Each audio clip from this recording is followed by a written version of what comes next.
Okay, very good. Hello, everybody. Welcome to the Buncombe County Home and Community Care Block Grant Advisory Committee's monthly meeting. And I'm delighted to say we have a presentation today. However, before we start, we do have two housekeeping tasks to take care of. And that is approving or revising the minutes. So do I hear any revisions to the minutes? I mean, the agenda. I'm sorry. Any changes to the agenda?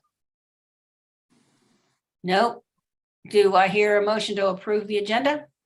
Motion to approve. Second. All in favor, aye? Aye. Opposed? Very good. Agenda has been approved. Now on to the meeting minutes. Do I hear a motion to approve the meeting minutes from last month? Approve. Thank you, Suzanne. Second? Excellent. All in favor, aye? Aye. Aye. Opposed? Very good. Meeting minutes for May are approved. So Jen, would you like to introduce our speaker, please? Happy to do so. So we have Elizabeth Williams with Mountain Care, and it looks like she's got a couple of her team on here as well. So I'll let her introduce them in a few minutes. But as you all know, we've had a couple conversations about Mountain Care at different points in these meetings. And I think the request was to have someone come and speak. And so appreciate Elizabeth taking the time to create a presentation and to be here to talk about their services and also some of the challenges. So I'll turn it over to you. Yes, so grateful to be here. I'm glad you guys are interested in hearing more about all the exciting stuff that's happening at Mountain Care. Challenging times, COVID and our transition out of HCA, but a lot of exciting stuff to share and just really appreciate the opportunity to do that. I have the operations manager, Nicole Staten, is on the phone also, and Sunny Day Larson, who is our development manager, as well as Barbara St. Hilaire, who's the board chair. And I have a presentation that I can share. And I think you guys should be able to see that. Is that correct? Okay.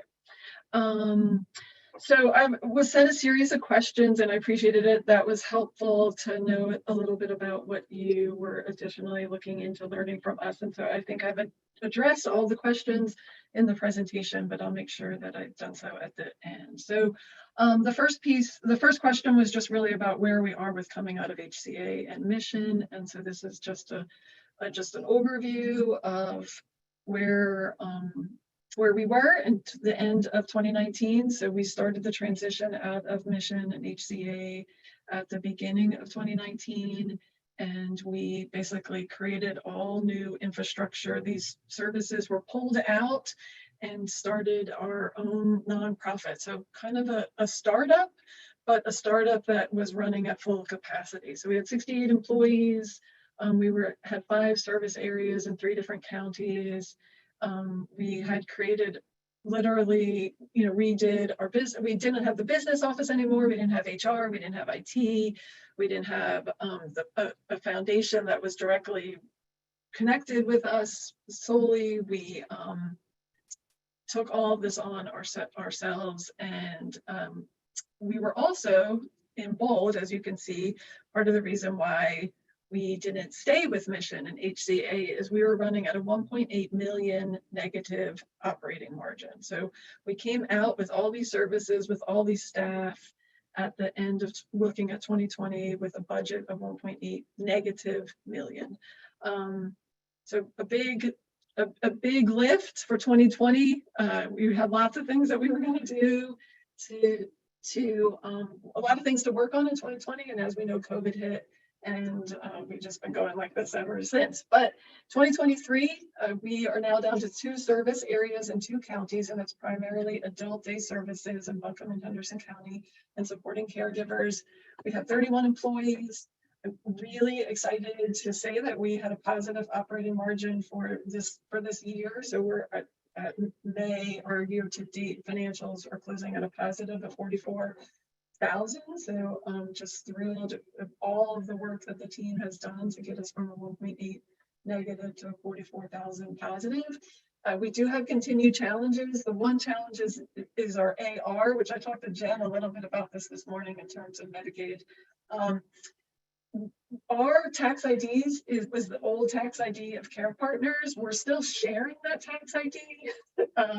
Care Partners does not want to release control of that tax ID to us because they're trying to get recouping money. And so we're still trying to get that piece untangled. It means that they are getting money for Mountain Care is going to HCA, and then we're trying to get it out of HCA back to us. It was up to $600,000 of VA funds that they had received. So Care Partners Adult Day received those, and we needed to get them to Mountain Care. So continuing challenges with coming out of the transition, in addition to, I think most of you are aware, we lease our space from HCA. We're paying around $30,000 a month, and it's really not affordable. So this positive $44,000 operating margin for May includes a grant that covers that rent, and that grant expires next year. So that grant expires in 2024. Our lease expires in 2024, even though we're looking to get it an additional year, and we don't have funding for that $30,000 a month for the adult day program in Buncombe. Any questions about that? Elizabeth and Susan, I do have a couple questions. When you say the lease expires in 2024, is that January or is that fiscal year or calendar? February 1st. February 1st. And then help me understand, did I hear you say that Care Partners still has $600,000 worth of your money? We got two checks, and we got two checks in the last 4 months, a check for $200,000 and a check for $100,000. So $300,000 has moved to us. They're working on it. They're doing, but it takes a lot of time to work with HCA. I think is the short piece. Is we're still tangled with them in these weird ways that are not traditional. We can't get certified for Medicaid right now because Care Partners owes Department of Health and Human Services money connected to our tax ID, which is Mountain Care's tax ID that used to be Care Partners, a nonprofit tax ID. So it's just continuing challenges that makes it difficult for just regular operations. Okay, having come from the world of reimbursement and doing cost reporting and billing, I understand exactly what's happening. I'm just curious how much money HCA still owes you. Yeah, so half of that has come to us. They finally understand. We've had lawyers, multiple conversations. HCA is difficult to navigate and work through.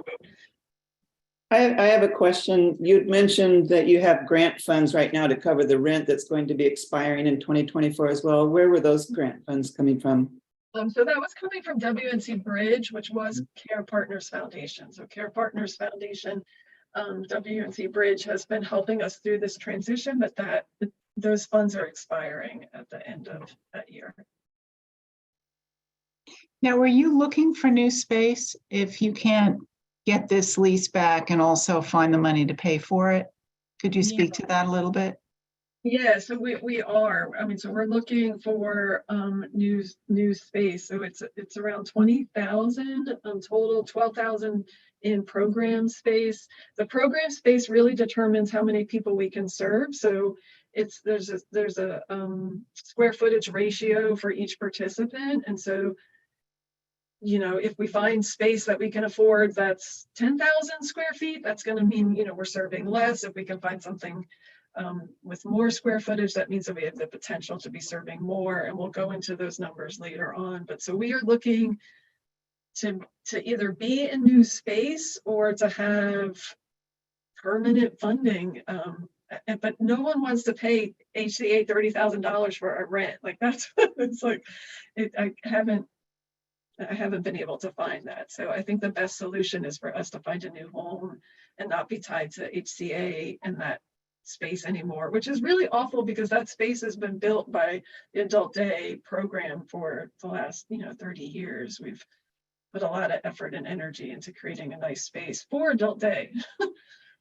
I have a quick question about that. Does HCA have plans for that space, or is there any way anyone could put pressure on them to say, hey, rent that at a reasonable price? Or We put a lot of pressure. I don't think so. I was optimistic for the first 4 years, Cindy, but I'm not optimistic anymore. And I hate saying that because I was the last holdout. If we're going to get HCA to give us an in-kind donation, we're going to get them to give, but it doesn't seem like it's going to happen.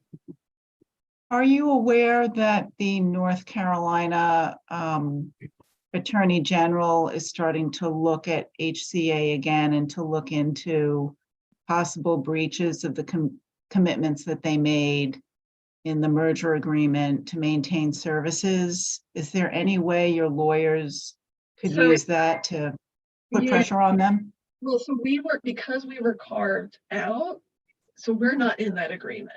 So because these services were not, so I read that document, not word by word, but I've skimmed through it 3 or 4 times looking for something that connects us. But because we were carved out of the services, none of that applies to us. And there was nothing specifically about these services in the agreement with the Attorney General. So it's not anything that we can, there's nothing for that I understand for us to stand on in that regard. but could it be used as pressure to say, hey, HCA, you have an obligation to the community, and one of the ways we would propose you could, fulfill that obligation would be to take care of Mountain Care? I don't know. Yeah, there hasn't been like a public outcry about it in Buncombe. There was in Transylvania, Transylvania County. I mean, that was a real travesty. So I will answer this quickly, but for those of you who are not aware, but so what was really sad is that the Transylvania, so there's Transylvania Hospital. Transylvania Hospital took on the adult day program. It was called Koala Adult Day Program. It was a thriving adult day program. They built a home on Transylvania Hospital's campus. Transylvania Hospital was sold to Mission. That the adult day services came to Care Partners. Care Partners became Mountain Care, and we were looking at that $1.8 million deficit. Transylvania Adult Day was had the biggest negative operating margin and was serving the least amount of people. And so we thought that we could go into the community and we could say, hey, we need to keep this program open. We need support to keep this program open. This is what the deficit is. We rallied the troops. We got a lot of press. There was a lot of talk about it, but ultimately no one came in and helped us make that financially possible. So what happened is that building that was built by the Transylvania community is now sitting, the last I knew, it was sitting empty. It was built for adult day. There's no adult day services there now. And there was a public outcry, but nothing changed. Have you gone to the county commissioners, or is that something this committee could do? You've already done that. Oh, to the Buncombe County Commissioners? Yeah. Yeah, there's a lot that we've done, and I'm happy to talk about other possibilities. If you're interested in becoming an advocate for like Mountain Care finding space, I can send maybe an email about ways to do that. Going to the press, do you know that this is happening? They're looking for funding, they're looking for a space. We got a story on WLOS, but it hasn't gone far enough in my estimation. So I think all of those things help, adding your voice to, we're looking for a solution. And I mean, I was thinking not so much as an individual, but could this committee, because we are a committee of the county, go to the county commissioners and ask? I don't know. Cindy, we will, why don't we table this discussion for right now and let Elizabeth can finish her presentation and we can talk probably towards the end of the session today about what we can do to help them. But I appreciate the wanting to help. It's nice to be talking to people who care about the service and want to help. And that is heard loud and clear, and I really appreciate that. So I'm going to just go briefly over our strategic plan, where we are and where we're going. And so really just looking at that goal number 1. So as you know, that 1.8 negative operating margin. So we've been pushing this strategic plan really, really hard for the last few years. Are going in the right direction. We're looking at goal number 1A to be getting us into a plus or negative 1% operating margin and getting 80% of our expenses covered. And it's the rent, that we're really is the noose around our neck. We also, what I wanted to talk a little bit about is we're looking for viable strategic partnership options. And so one of my goals was to bring a strategic partnership option to the board for consideration. And so I just wanted to touch briefly upon that work because I think it's kind of exciting and it's good for you guys to have awareness and to hear about the things that we're trying to do for aging services that we're doing because of being financially driven too. The other 2 goals, I'm not going to go over because they're pretty detailed, but happy to talk to anyone individually if they would like to. And obviously that 3rd is finding a secure location for us in the future, or having funding for a few years for that. So the strategic goal update for the 1B. So again, that strategic partner. So what, aging services, this has been a really difficult time for nonprofits across the country. So we're having to compete financially for staff and employment in ways that we've never had to do before.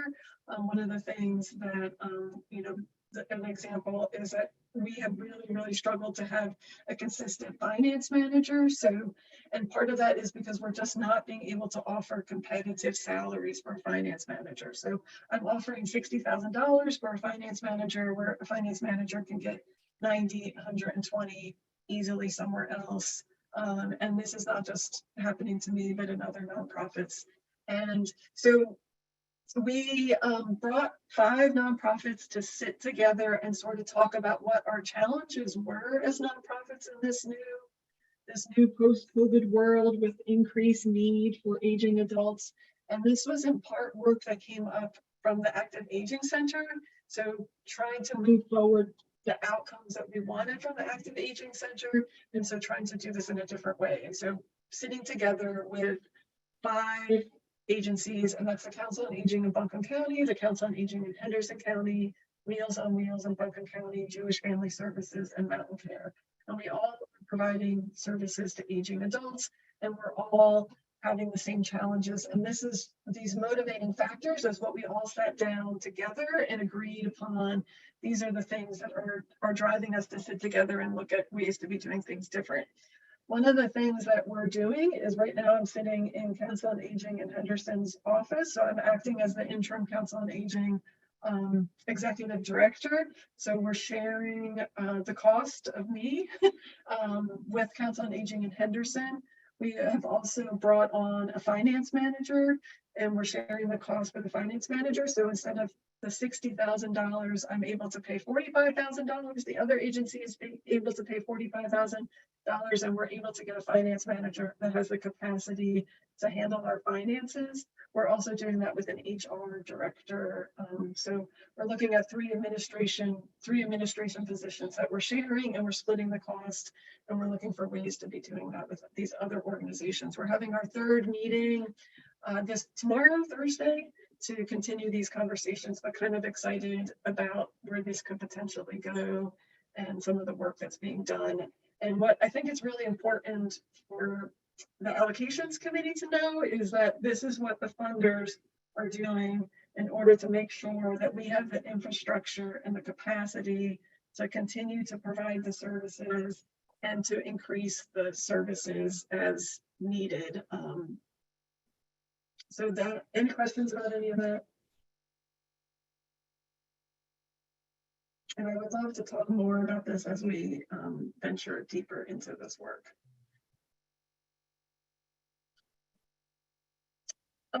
Okay, so now we're going to start getting into some of the questions. So we had a question about fundraising and our fundraising efforts. And so I just wanted to show where our fundraising efforts are. And I'll just go over this really briefly just because it was a question. So you can see from this slide, I'm trying to get my mouse over there. I have different screens.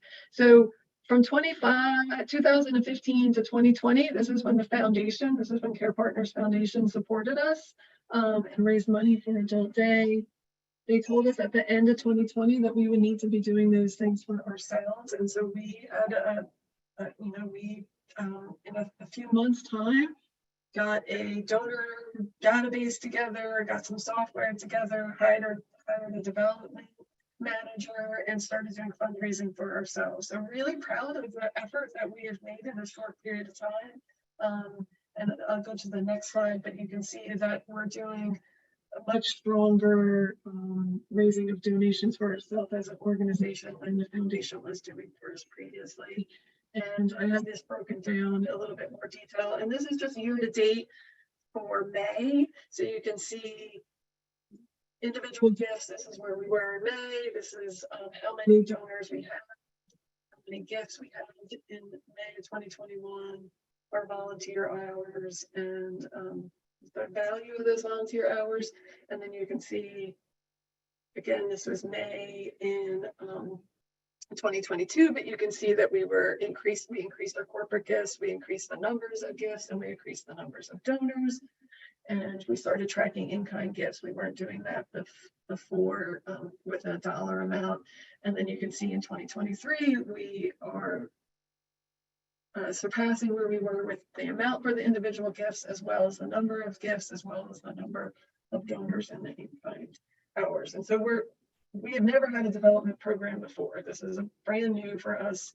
And so feeling really proud of the work that we've done and think that we're doing a good job with that.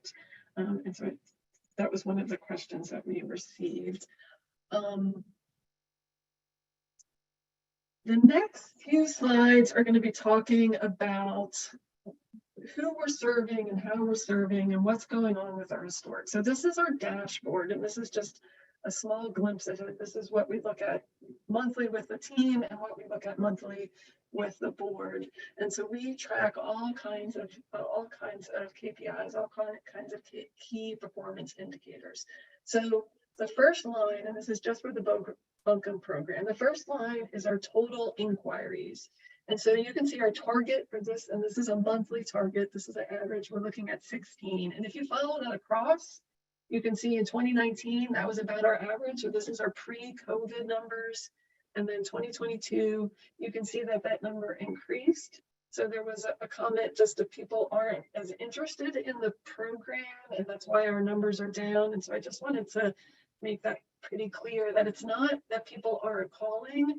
Our calls are increasing and are stronger than they were pre-COVID, and that's with trying to find us. Before we were part of Care Partners, now we're Mountain Care.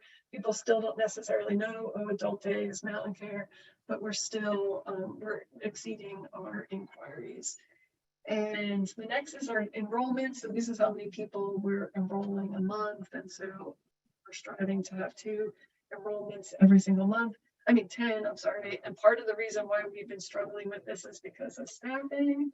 And so staffing is driving a lot of our census, as well as transportation, which we'll get to later. But as far as staffing, so going back to that, we had 68 employees, now we have 31 employees. We're all wearing like 20 different hats. And so before we had someone who just did intake, pre-COVID, we had someone that was their job.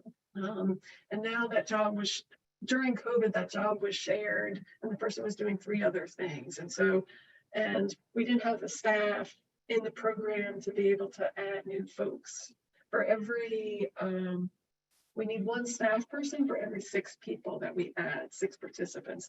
So we need 1 person on the floor, direct care staff, for every 6 people that we enrolled. And for a lot of the last 2 years, we have trouble direct care, hiring direct care staff to be able to get to move our numbers up. So that's a lot of why we're not at the enrollment that we were pre-COVID. Let's see what else is helpful to know. It's new days added, new days enrolled. You know, a new person might come. Oops, I'm sorry. Back.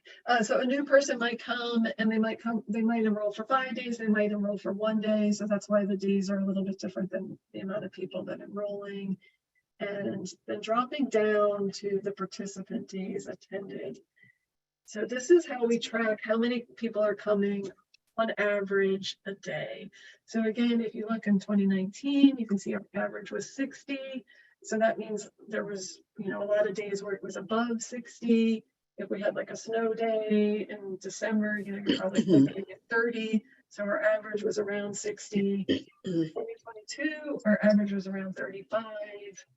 We're hoping to get a 56 this year. That's our goal, and we're around 42 right now for May. Any questions about the dashboard and the inquiries and our census? And I have it broken down just to look at census in a little bit bigger detail. But you can see, again, 2019, we had about 60 people per day, every day we were open. And these are COVID, and we're not quite where we are. And we really anticipate, if we have the staffing and the transportation, that we would be having more than the 60. And we did in 2018. Any questions about any of that?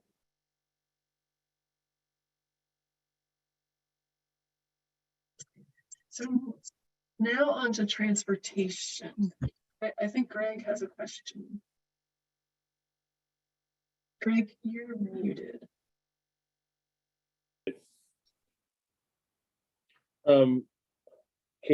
Is there a limit to how many you can handle? I mean, you in 2019, your average attendance was 60, but you had 68 employees. I know they all didn't do the same thing, but what's your capacity? Is your capacity lower for what you can handle based on your reduced staff? Yeah, so the capacity of the center is 82. So we can have 82 there per day.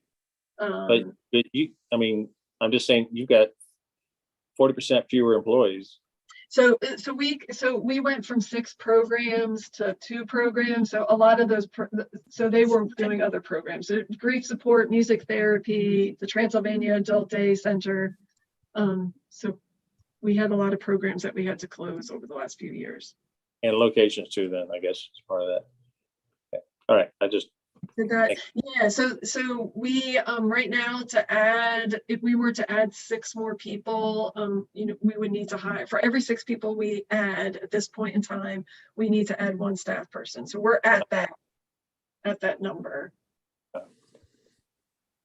if that makes sense. And so then, yep, then we would add 6 more people, we would add another staff person, and then we'd have to hire to increase that. And this is not typical. This is not what we did during pre-COVID, because we had a capacity of staff. It didn't fluctuate like this. And so this is part of trying to get back to normal, to build that census up. It takes hiring someone, bringing people on, hiring someone, where that's not, you know, typically how we had to operate. Mm-hmm. Before we had PRN folks, and we had, you know, other people that could step in if needed to, if we lost staff. So this is, I think, yeah, we went over this, no questions about that. So transportation. So there's 2 charts on transportation, and this is one. So this is just to demonstrate what the impact of the transportation is. And so you can see on the side, these are the monthly trips. The gray are folks that were just at home, waiting to enroll, waiting for trips. So they wanted to come to Adult Day, but they could not come to Adult Day because they did not have transportation. And so they might be the same people that were sitting there in July, that were sitting there in August, and that continued to, that increased as time went on. These were people that never enrolled, because there's no transportation. The people that were in green, so the trips that are in green are folks that were coming to the program requesting trips and not getting trips, transportation trips through Mountain Mobility. And the ones in blue are the ones that did approve. And you can see for most of the last few years, we're not getting any additional approval, and the last few months for sure, not getting any additionally approved rides. So we've been asking for rides, and not getting those approved. And then you can see the line on the bottom are the trips that were provided. So the trips that are being provided, are very, very, very under where the need is and what we're looking for. And the next slide also demonstrates that. So we just looked at a slice of August just to just look at 1 month to kind of compare, to give you guys an understanding of what this is. So for August in 2018, we had 37 folks a month that were coming or getting transportation through Mountain Mobility. 16 of those were through Block Grant. So we had 37 people receiving rides, and they had about 729 rides per month. And then you can see that was kind of consistent with August in 2019. Obviously in 2020, we were open, we had services, but we weren't getting rides from Mountain Mobility. That we went in August of 2021. We started bringing back Mountain Mobility, started receiving services, but vastly under that. August 22, not much difference. More rides, more monthly trips, but not being able to service any more people. And then today, so this was for May, we're only serving 13 folks versus 30, and we're only having 146 trips per month versus 700 to 600 trips. So huge impact on us not having this transportation piece. And the communities that this impacts the biggest and the most is those really living in Weaverville and Black Mountain. And so, I drive from Weaverville. We used to have, there was a full van that came every single day from Weaverville.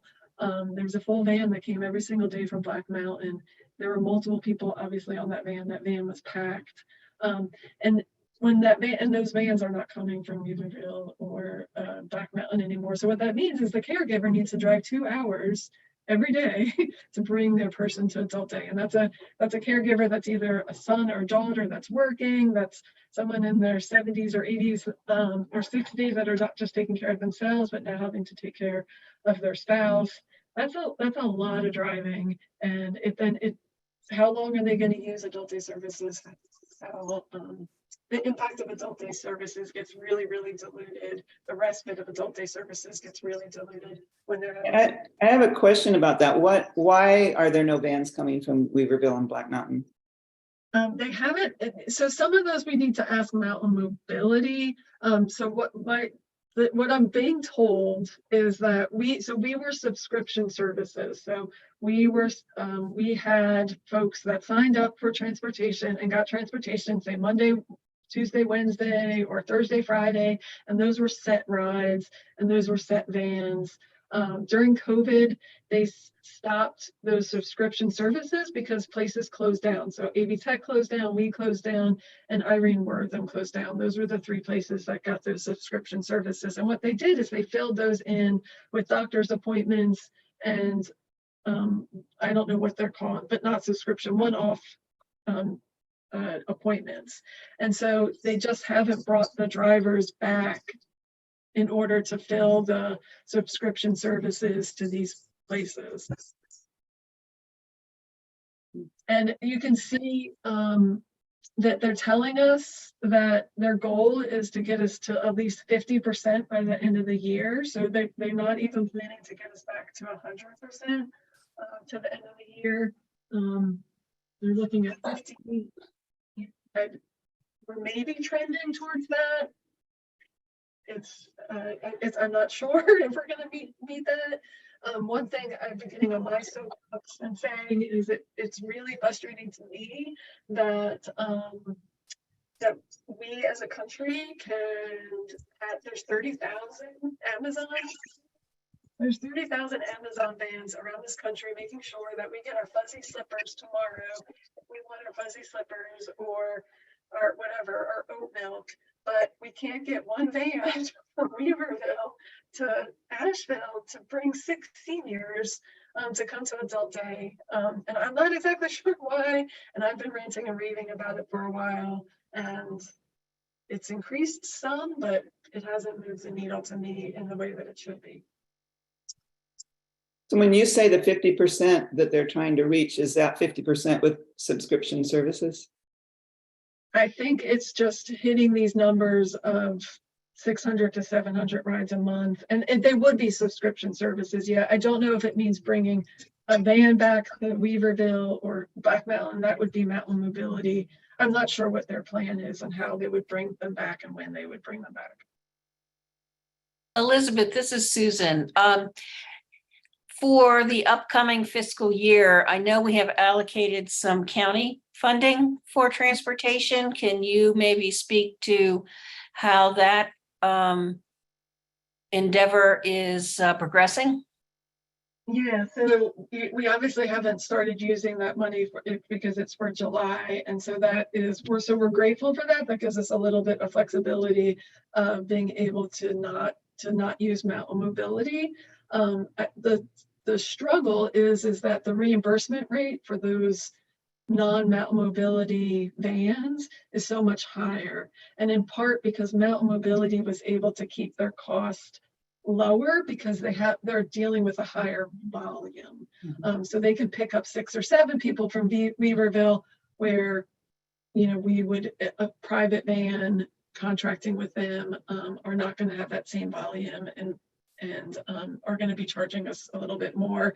But we are doing our best to be really diligent with that money, making sure we're using it for those who need it the most, and starting to look into that. But it's early days on how many rides we're going to be able to get from other providers. So can you kind of share with us, I mean, if it's possible, like how many providers, private providers you've reached out to, and are they requesting like a per mile reimbursement or a flat fee? Yeah, so I'm not sure. Nicole or Sunny might be able to answer that better. Nicole probably is doing that work, and I'm assuming she's still on the call. So I don't hear Nicole. I see she's here, but from what I know, I think she's talked to about 5 different people. I've talked to a few different providers myself, and there are at least 2 who are willing to work with us if we, you know, when we have those supplemental aging funds available and we can use that to pay them. So I'm confident we'll be able to use it. It's not clear right now how quickly or how many people we'll be able to serve, but we're getting prepared to start that in July. So again, is it are you negotiating a per mile or a per trip rate? Yeah, so it's by distance, and it's a little different than when you work with Mountain Mobility, as Elizabeth explained, because with Mountain Mobility, they'll just go towards a neighborhood, that'll be a certain route, they know they're going to pick up 5 people. When we're trying to set up transportation through other providers, it's just a person by person, case by case, and they just charge by the mile. And so that means it could be $100 a trip, which is pretty outrageous because that's more than the cost of attending our program for the day. I think what Susan's asking is have we had the conversation of like, oh, we have these 3 folks in Weaverville that are at the same distance. Can we negotiate a rate where those 3 folks we're not charging it's a mile is less because we have 3 people on that van. Mm-hmm. Yeah. Well, I'd be interesting to see how that works out. Thank you. Yeah, and we can update you. Nicole has been doing most of that work, our operations manager, so we can provide an update on our process. And Nicole, I'm sorry. I have a question. If Mountain Mobility, I think we give them around $500,000 of block grant funding. Have we talked to them about asking them, because this is another program that we fund, to give some priority and reinstate subscription services, because that sounds like that would be a less expensive way to go than trying to go with private providers. Would be to put some sort of contingency on their grant with us that they provide more subscription service to. As Cindy, we've had numerous conversations, and I know Elizabeth has had numerous conversations with Mountain Mobility. They're struggling like everybody else to find staff. Our contract with them is for the services of medical and general transportation. So I'd have to defer to the county in terms of whether we could modify a contract to say they have to provide service to Mountain Care, or they, you know. Susan, if I may, I mean, the reality is there's limited resources. So if that was ever something this committee wanted to talk about, that would mean clients who need access to potentially medical treatments and or congregate nutrition and or other things could potentially then we'd be diverting. Also, just so that everybody's, as a reminder, Mountain Mobility is contracted actually through the county. So those transportation funds actually go to Buncombe County and then contract out as a subcontractor to Mountain Mobility. The only other thing I would say is that I believe the actual cost for transportation in Buncombe County is about $1.8 million is what the contract manages to do all of the services that they do. So some of these subscription services that Elizabeth's talking about, some of the general and transportation services, as well as some of the other EdTap, well, I guess EdTap funding doesn't exist anymore, but Matt Cable has provided a lot of information to this committee at different times. We have a lot of information in written form, and I'm sure Matt would always be willing to come back again and talk about it. But transportation is a very costly program, and the $500,000 is about, I think, 20% of the overall cost to run the program. Thank you. Yeah, I'd just be interested in learning more about what the priority is, because medical services, yes, congregate dining, I'd put Mountain Care before congregate dining. I mean, if there's a way to prioritize some of them. So and Jen and Billy, maybe we can find the presentation from Matt and send it to Cindy. I can't remember, was that 2 or 3 months ago, or I can't remember. So we can follow up and send her Matt's presentation. Okay, I'll send Matt's presentation to Cindy. Great. And maybe also to Deborah and anybody else who'd like it. Okay. Maybe just Will the whole do. group. Maybe just the whole group. Well, just Okay, I'll send it to the whole group. very good.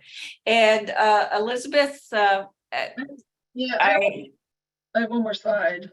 okay, I was going to say, can we, because we do have a couple things to talk about. Yeah, so I just wanted to, so this is where we are currently with our block grant funding. So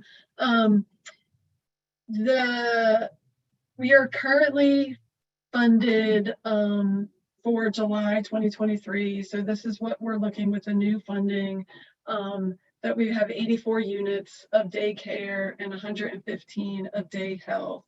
And so what we wanted, just to be clear, is because of where our funding is with our block grant allocation, we're currently serving 128 units per day. So in June, and the reason why we're able to do this is because, as you saw, our census has drastically changed over the months. And so our census is getting more and more robust. And so more and more people are using block grant funding. And so we have funds that we weren't able to use from September and August because we had half of the census.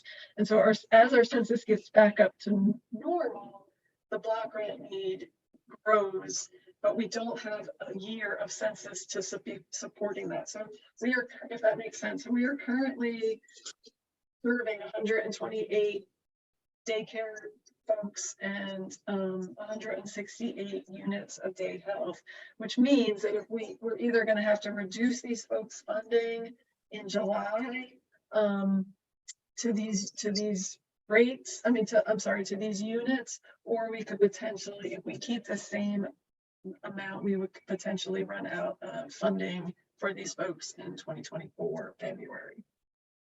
And just to clarify, this is all block grant units, correct? This is block grant. Yep. So Does,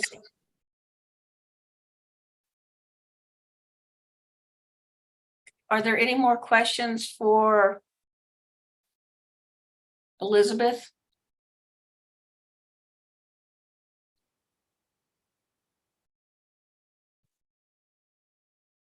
Yeah, I have one quick question. This is Suzanne here. Is there, Elizabeth, do you have any contacts in the real estate community who might helping you, to look for space, maybe on a pro bono basis or? yeah, so I am working with a real estate agent, and yeah. Asheville is a really expensive place to be looking for real estate, and we're a big program, and we've been there for 30 years, and we've grown, from a church basement to the program that we have now, where we can serve 70 folks a day. And so adult day might look different if we don't find the space, if we find space that we can afford. Is there a nonprofit organization in the area that might be able to, that may have some space they could reconfigure that you might access? Maybe the University of North Carolina, something like that? We've been in conversations with UNCA, and they don't have space right now. They're going through they have a lot. They have issues, I know. I mean, they're just in a huge transition, and this is just not the right time for that. But they don't have space. But just putting the word out, helping us get the story out on WLS, writing letters to the editor. I don't know if you guys are able to do this in your role on the allocations, but as individuals, every conversation that you have, if you want to keep adult day in this community, we are going to need to find new space, and we are need to get transportation of bringing people to the adult day center. Quickly, how much square footage do you need ideally? So yeah, around 16,000. I can send out the information there. We have like a quick fact sheet with what That'd be great. Okay. The other thing is the bathrooms is, you need so many bathrooms for how many people you serve. So it's those two things, bathrooms and square footage. But so I appreciate you guys caring about adult day. It's a way to age in place. It's a way for caregivers to continue to work. It's important service. And so thank you for your questions. And I'm happy to meet with you individually, come to adult day. Yeah, I'd just like to thank you for your presentation and say kudos to you and your staff. You have obviously thought of every strategy that we could possibly think of, and you're already doing everything. So kudos to you. You'll succeed. Thank you, Rebecca. I second that. Thank you. So excellent. So Jen, just real quick, as a committee, it's not really in our bylaws to advocate. Is that true? Susan, you're reading my mind. I actually pulled up the bylaws. I think there is some, there would be some limits around what this committee could do. And we could also get the county legal team to weigh in. I think as individuals, you can, continue to act. I do think because you are appointed by commissioners, that does impact some of the ability of the group as a whole. But if that's something you all would like, I'd be happy to get Kurt Euler to weigh in on that. Could you also get some clarity with respect to what we as individuals can do? I mean, we are appointed to a committee, so there may be some gray area in there. And I think having a little clarity on that, probably better to have that up front than to apologize later, as they say. Yeah, I mean, I can see a lot of concern about conflict of interest. Yeah. So, but as private individuals, reach out to your.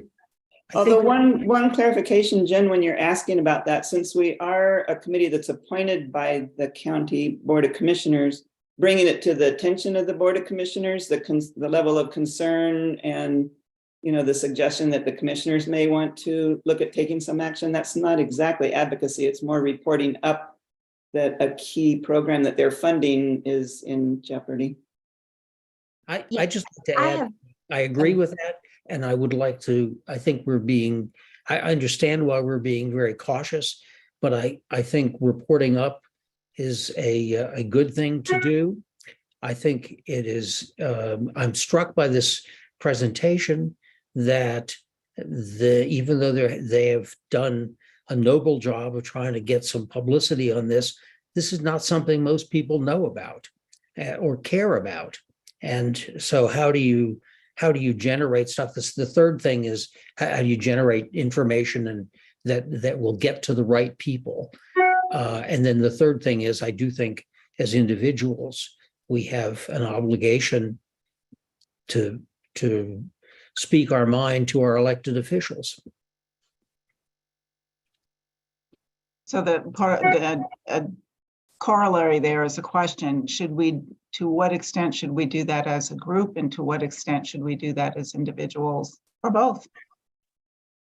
So Jen, considering that it is summertime, do you think you could get some response back from the legal department for our next meeting? oh yeah, we're all still working Monday through Friday, 8 to 5. I'll be happy to send that on. I will say that this has also been elevated. I mean, this has been shared with HHS leadership. I believe it's been forwarded on to county management. So this is one organization's struggle with space. There are other organizations in our community that are also having challenges.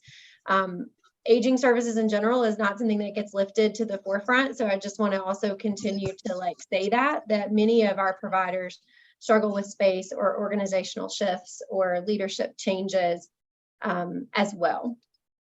But I think the big difference here is part of the problem is HCA charging such an exorbitant rate for space that's already totally adequate for them. So the county commissioners may want to have something to say about that. That's a little different than a regular struggle for space. Yeah, the HCA situation complicates this significantly, and there's probably a way to jump into that debate. I'm not sure what the best way to do that would be, apart from talking to people off the record. But I think as a group, as a county, as individuals, I did reach out. I'll share to the AG's office a couple of weeks ago, because I was curious about most states have laws against the corporate practice of medicine, and what HCA is doing here and what they do everywhere in private equity and whatnot is the corporate practice of medicine. So I was curious about what North Carolina's state law has to say about that. No one's called me back. I've just been up to my eyeballs with tons of stuff, so I haven't gotten back to them, but I will. Maybe as a group we write them a letter, maybe the I don't know, but it's, as you can tell, I've got to be in my bonnet about this issue. And HCA could use some good publicity, a little free going on way for publicity. Well, folks, it sounds like Suzanne and Cindy need to get together and have lunch and plan their strategy with HCA. Yeah, we could do that. In the meantime, it is 4:26, and I want to be respectful with everybody's time. Just to real quickly, for the new folks, you do have the units of service and the supplemental aging fund documents, which show expenditures through May. And just folks know, I know it would be really nice to have like a June number, but the providers do not, and Leanne helped me, the providers don't have to enter their figures until the 15th of the month, I believe, for the prior month. So these are the most up to date we can get from our providers. It's also the end of the fiscal year for the county, and I'm sure everybody is scrambling. So it'll be they'll be happy when the end of the fiscal year is over, although I do believe, Jen, there are some post June 30 activities that do occur. Can you That is correct. And just very grateful for Zach and all that he will do to assist in making sure those funds get spent. I think we've done a really good job. Our providers have done a great job. I don't anticipate there being a lot of money that has to be moved at the last minute. Good. Excellent. And again, Leanne, if we can't spend it, it's available to another county within our region. Is that correct? That is correct, yes. Okay. So Jen, can you give us a quick update about home health? Yes, so the in-home aid program, as you all know, is coming to Buncombe County come July 1st. We've been in conversation with Council on Aging. I'm really grateful to Rachel and all the work that she's done over there to help with the transition. Ryan and their team, which consists of 4 different social workers, have been working to make sure that we can get these clients transferred as quickly as possible. Policy does require that every single client that is on the contract with Council on Aging has to be reassessed. So there will be clients that will come July 1 will not have service. And we have communicated that with those clients. We have sent letters. Those clients that will not have service are those clients whose agencies chose not to apply to be a partner with us come this new fiscal year. Our providers that we're going to be contracting with is Premier and Always. They both were providers with Council on Aging this current fiscal year, and we're actually adding a new contracted agency, Cappies. We've heard really great things about their services. They are a newer entity, but we will be contracting with them, so we will have 3. There were 2 agencies that chose not to apply, and so those are the clients that are going to have to go without service until we can start the transition to try to find one of the new agencies that will be able to pick them up. I really want to give a shout out to the social workers that are on the team. They have already assessed 14 clients that are currently on Premier and Always contracts so that they can go continue with service starting July 1 without any gap in service. We are hopeful to be able to pick everybody up with service sometime in July. Okay. Did I hear a question?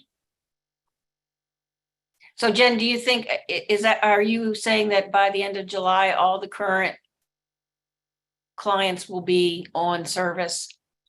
We will have at least attempted. So all current clients will at least be assessed throughout the month of July, and they will be connected to an agency. Whether or not that agency will be able to provide an aid immediately will be what will cause that barrier.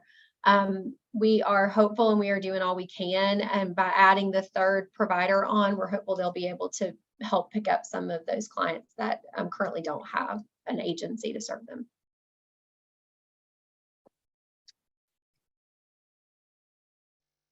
Okay, folks, it is 4:30. Do we have any comments, questions? I do want to ask folks if they did their homework and looked at their schedules for us to get together.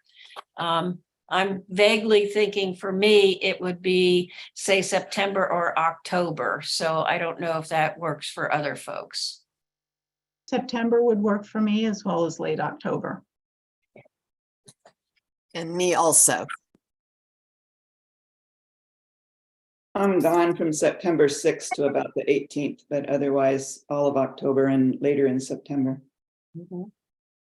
Maybe Yeah, we if should you all can- email Susan. Yeah, September's good. September's good. Okay, well, I'll try to look at my calendar, send out a couple of dates, and maybe do a lunch. That works. That's a question.